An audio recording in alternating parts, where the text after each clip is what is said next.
Hi everybody, I'm Stacy Lyn, and today I am going to give you 6 tips for growing plants from seed. So today I'm over at my son's house. He is growing the seeds for the entire family. We have a big garden plot at our property and about an hour away from here, and we also have one at my house, and then of course he's gonna grow some here. He is like got a green thumb all over the place. So we just got finished pruning all of our orchard. So today, so at about the same time you start planting your seeds. These have been growing for a couple of weeks now, and they're beautiful.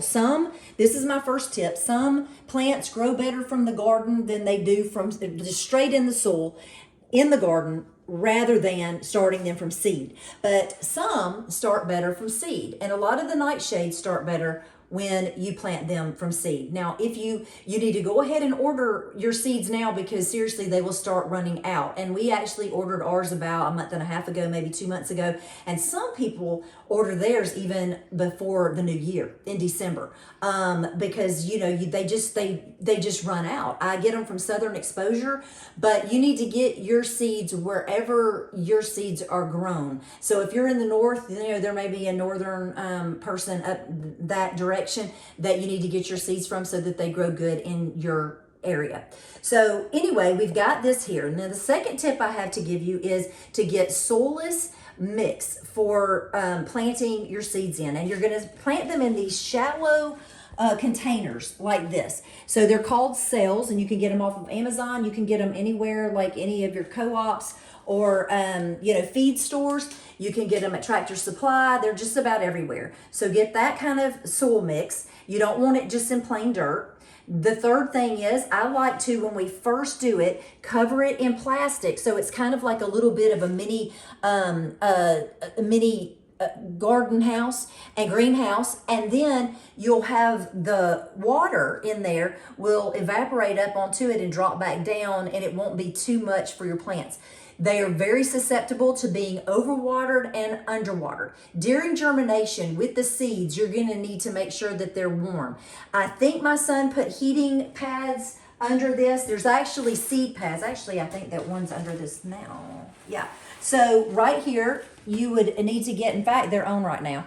So to keep them warm. So the seedlings heat mat is what this is called. And you can also get those from Home Depot. Or Home Depot, anywhere, Amazon, whatever, and they're under each of these to keep them nice and warm, because if they're not warm, they're not going to grow. Okay, the next thing is you will water them. When they're first in here, I have a spray bottle, and I would spray all of it so that it didn't move the soil, didn't mess with it, just got it just enough. These need to be watered out every day. Some people might not have to water them every day, but we are having to. So it's very tedious in some ways to do just each one, but that's what it requires.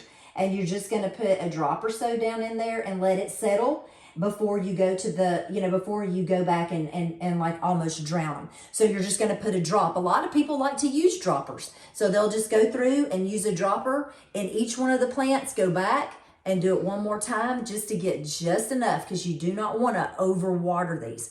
Okay, so I think that's like 4 tips.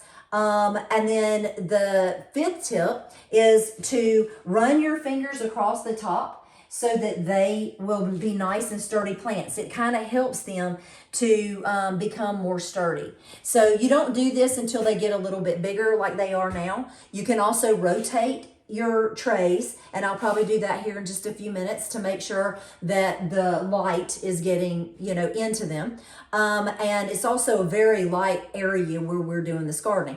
And the 6th tip is to harden them off outdoors before you plant them in the ground. So all that means is that you're going to take these cells outside, let them sit outside in for several days, maybe even a week, before you transplant them into the ground. And really that's about all there is to it. And you may or may not want to put them in a bigger container and continue growing them if the ground is still just too You don't want the roots to get bound, but if the ground is just too cold in your area. But here in the South, this is the time that we are getting everything ready because we want to probably plant on Good Friday. So that's the plan. I hope y'all all have a fantastic week. I can't wait to see you on all of my gardening, videos, and I'm going to be putting those out every Monday morning. I'll talk to you soon. Y'all check back.